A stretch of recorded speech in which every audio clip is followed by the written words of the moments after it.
run by the dictatorship of the majority to run a welfare warfare state, if that continues, we're going to go off a cliff in not too many years from now. But right now, I can report to you from my many visits across the country that there's a lot of people that are now with us and are determined that they know exactly where the problems come from and what we ought to do, and our numbers are growing.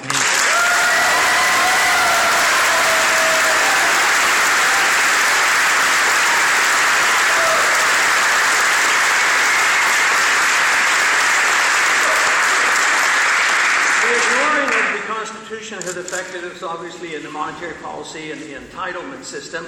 We as a nation have come around to the acceptance that an entitlement is a right.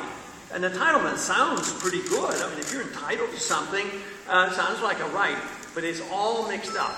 We as individuals are entitled to our life and to our liberty, but we're not entitled to somebody else's life or liberty or their freedom of their life.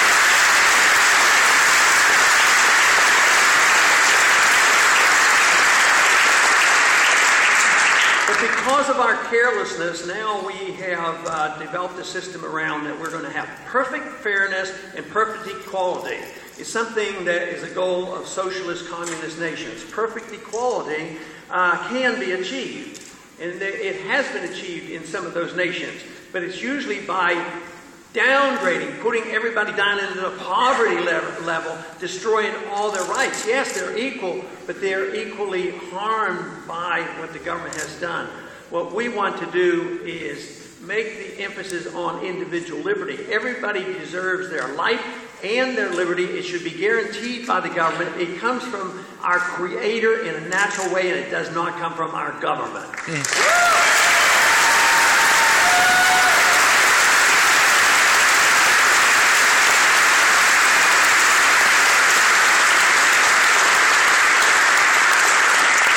We've lost our respect for the idea of private property. In many ways, if you defend private property, you can defend all your civil liberties. If you have a church, it's a piece of property.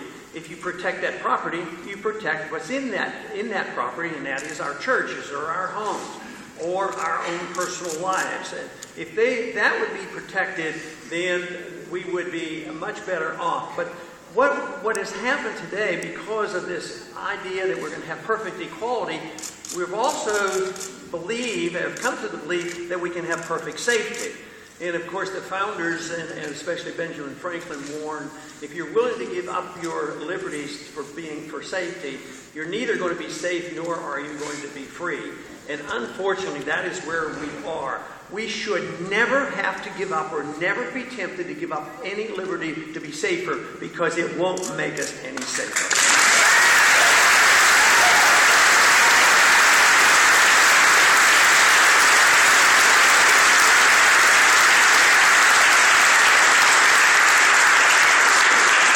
There's been a dramatic change in direction in these attitudes, although they've been gradual over many, many decades, maybe 70, 80, 90 years. It's been dramatic in the last 10 or 12, especially since 9/11. Because of the horrors of 9/11, people were very concerned, but they were too willing to give up their liberty. All you have to look, if you just see the demonstrations and the pictures of what happens by TSA agents at the airport, how in the world can we survive if we put up with these illegal, unconstitutional searches and prodding of our bodies and x-raying of our bodies, where it hasn't made us any safer whatsoever? That we need to change.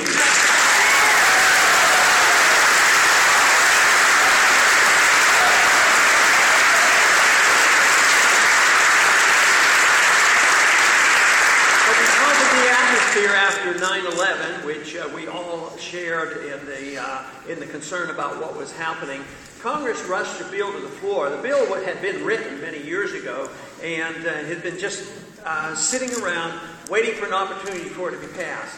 And within a week or two, it was brought to the floor, rewritten, updated, a very, very detailed piece of legislation, 800 or 900 pages, 1 hour of debate, and it was vote up and down, yes or no. It was called the Patriot Act. The Patriot Act should never have been passed and ought to be repealed.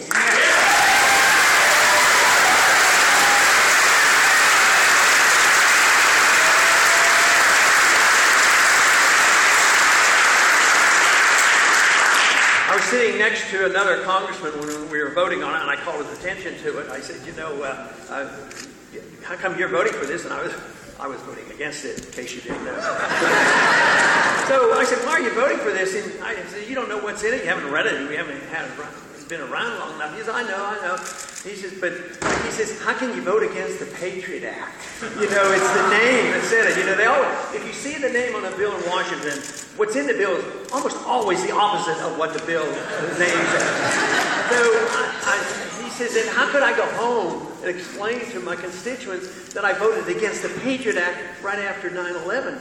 I says, well, but that's your job. Go home and explain it to them. That's what you're supposed to do.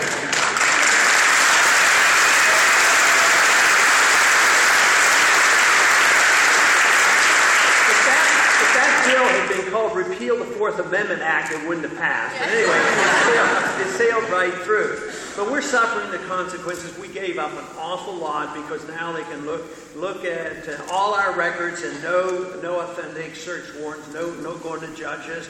So we have given up and sacrificed a lot. But it's continuing is the big problem. They never give up. Last week we had a fairly decent victory by stopping SOPA and PIMPAC.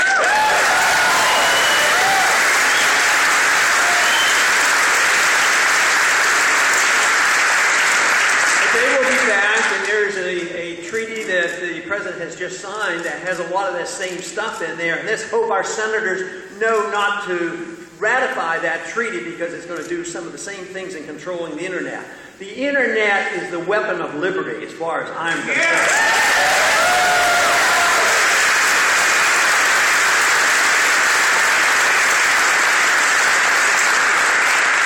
But there's a continuous attempt